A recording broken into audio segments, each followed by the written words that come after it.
मित्रों नमस्कार, मैं हूं सच्चिदानंद मिश्र। स्वागत है आपका हिमालय टीवी यूट्यूब चैनल में। मित्रों, आज का दृश्य नेपालियों का रूस में क्या व्यवहार हो रहा है, किस तरह रूस सरकार नेपालियों के साथ व्यवहार कर रही है, यहाँ के पत्र पत्रिकाओं में प्रमुख समाचार में है। तो नेपालियों का कारुणिक दृश्य, इसके बारे में मैं कुछ आपके समक्ष रख रहा हूँ। रूस से 2-3 ऑडियो नेपाल में आया है। उस ऑडियो में नेपाली द्वारा कहा जा रहा है कि अगर हम बच गए तब तो हम आ जाएंगे, नहीं बचे तो मेरा लाश भी नहीं आ पाएगा। चूँकि नेपालियों को नेपाल से रूस ले जाने के लिए हर जगह दलाल काम कर रहा है और उसे भारी पैसा का लालच दिखाकर रूस ले जाया जाता है और वहाँ पर 1 हफ्ता का ट्रेनिंग देकर उसे यूक्रेन युद्ध में भेज दिया जाता है। तो पहले नेपाल सरकार तो चुप थी, नेपाल में लोगों को इसकी जानकारी नहीं थी। लेकिन अब जो ऑडियो आ रहा है, खास करके आज मैं जो समाचार लिया हूँ उसमें कांतिपुर का मेहनत किया हुआ है और उसी का हेडिंग है, युद्ध क्षेत्र में नेपाली बाँचे रूसी नागरिकता, मरे सब पनि लापता। यानी कि अगर बच गए तो उसको पुरस्कार स्वरूप रूस की नागरिकता मिलेगी और नहीं बचे तो सब भी लाना मुश्किल है। एक सर्वे के अनुसार जो अभी पता चल रहा है उसमें रूस में 700 नेपाली को रूस सरकार ने सेना में रखे हुए हैं। उसे कोई पढ़ने गया है, कोई दुबई चाहे अरब कंट्री में काम करने गया तो पैसा की लालच में रूस चला गया और 1 साल काम करने के बाद उसको रूस की नागरिकता मिल जाएगी, यह कहकर उसको वहाँ पर लालच देकर सेना में भर्ती करा दिया गया। रूस की सरकार क्या चालाकी कर रही है कि उसको कुछ पैसा देकर उसको भेज देता है ट्रेनिंग में और ट्रेनिंग के साथ उसको तुरंत यूक्रेन के में लड़ाई के लिए भेज दिया जा रहा है। मैं आपको कुछ कांतिपुर का ही शब्द बता रहा हूँ। अनपेक्षित क्षति भोगे को रूसले सैनिक संख्या में लगातार वृद्धि गरी रहेको छ। राष्ट्रपति पुतिन गत साता मात्र 1,70,000 सैनिक थपने का घोषणा कर चुके हैं।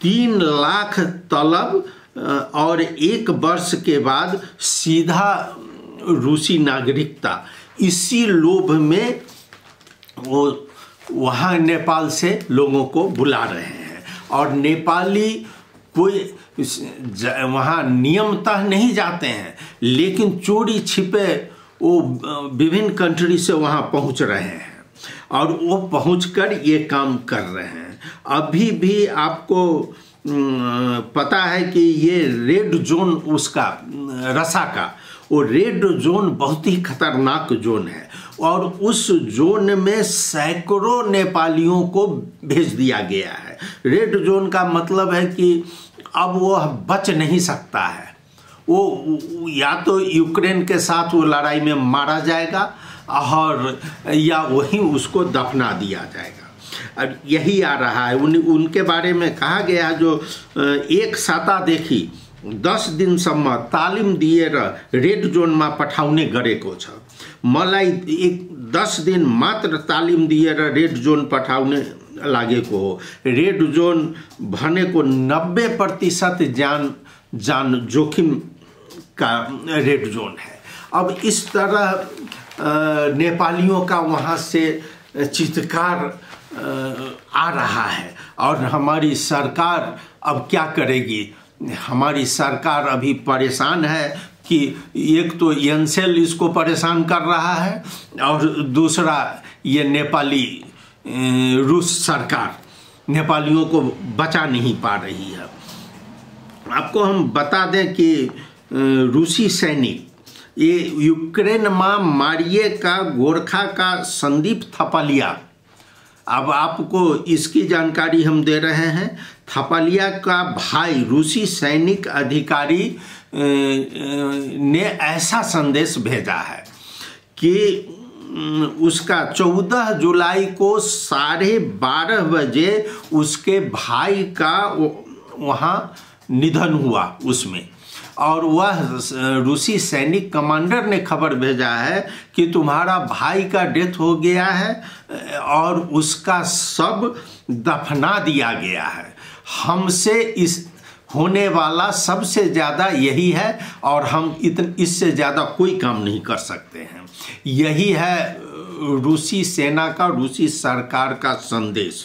चूँकि वह दफना दिया जाएगा और वो लाश भी नहीं भेज सकता है।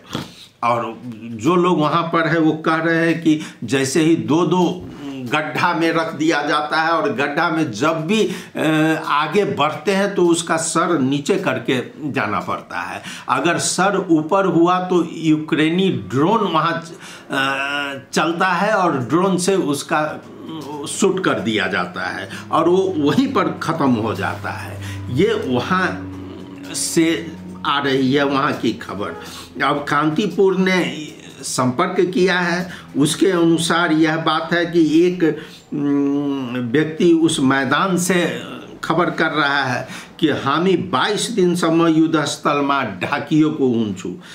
से तो अब चूंकि उसको भेज दिया जाता है जंगल वाला में, और जंगल पूरा बर्फ से ढका हुआ है, पूरा व्हाइट है वहाँ पर, तो उसमें बताया जा रहा है कि इस सब को सभी को व्हाइट ड्रेस देकर सफ़ेद ड्रेस में ही भेजा जा रहा है, चूँकि बर्फ़ में ढकने के लिए अपने आप को।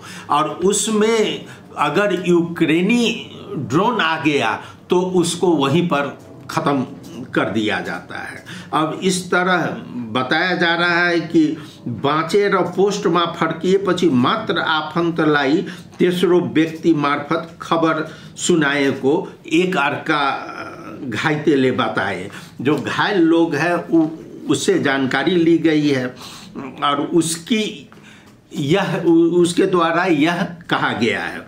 यूक्रेनी संचार माध्यम का अनुसार रोस्तोव क्षेत्र में खटिएका आधुनिक हथियार चलाउन जान्ने 8 नेपाली नवंबर 16-17 तारीख में भागेको छ। अब देखिए उसमें से जब युद्ध स्थल से ही 8 गो नेपाली वहाँ से फरार है और उस फरार के लिए रूसी सेना उसको खोज कर रहा है। जो वहाँ से भाग के निकले हैं उनका नाम है जितेंद्र खड़का, युवराज अधिकारी, लाल बहादुर विश्वकर्मा, तिलक बहादुर विश्वकर्मा, दीपक खड़का, लक्ष्मण भट्टराई, जगदीश पहाड़ी और सुशांत कुमार रहपाल। यह संचार माध्यम से पता चला है कि 8 नेपाली युद्ध से भाग गया, लेकिन अब वो कहाँ है? अगर रसा में है तो उसका तो जान खतरे में है, वापस आ नहीं पाएगा। वो आगे कहना है एक नेपाली की जो मलाई बॉर्डर में खटाइएको थियो, मैले फ्रंट लाइन को खाल्डो में बसेर कभर गरिराख्ने हो, दुईतिर खाल्डो खनेको हुन्छ, खाल्डो खाल्डोबाट हिर्ने हो, टाउको उठायो, टाउको मतलब सर अगर उठाए कि यूक्रेनी उड़ा देंगे।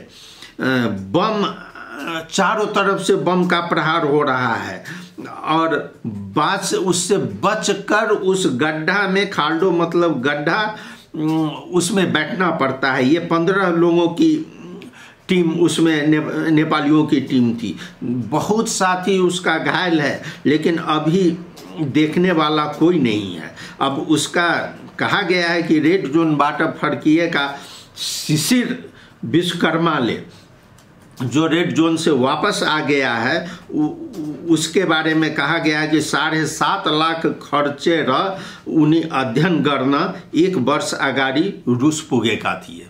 अब ये देखिए यह कितनी दर्दनाक बात है कि 7.5 लाख रुपया वो खर्च करके रूस गया था पढ़ाई के लिए, और वो कृषि फॉर्म में काम कर रहा था, लेकिन वहीं से उसको सेना में भर्ती करा दिया गया, नागरिकता मिल जाएगा इसके प्रलोभन में, और युद्ध रोकने की अवस्था नहीं है। और अब जो है सो वह फंसा हुआ है युद्ध स्थल पर, वहाँ से कह रहा है कि साथियों जो भी जहाँ से संभव हो नेपालियों को रोकिए और नेपालियों को रूस नहीं आने दीजिए, क्योंकि रूस में नेपाली आने के बाद वो प्रलोभन में पड़ते हैं और प्रलोभन में पड़कर वो सेना में जाते हैं, और यह युद्ध कभी खत्म नहीं होने वाला है, और सेना में जाकर अपनी जान गंवा देते हैं, और जान गंवाने के बाद लाश भी नहीं आ पाएगा यहाँ, उसको दफना दिया जाता है।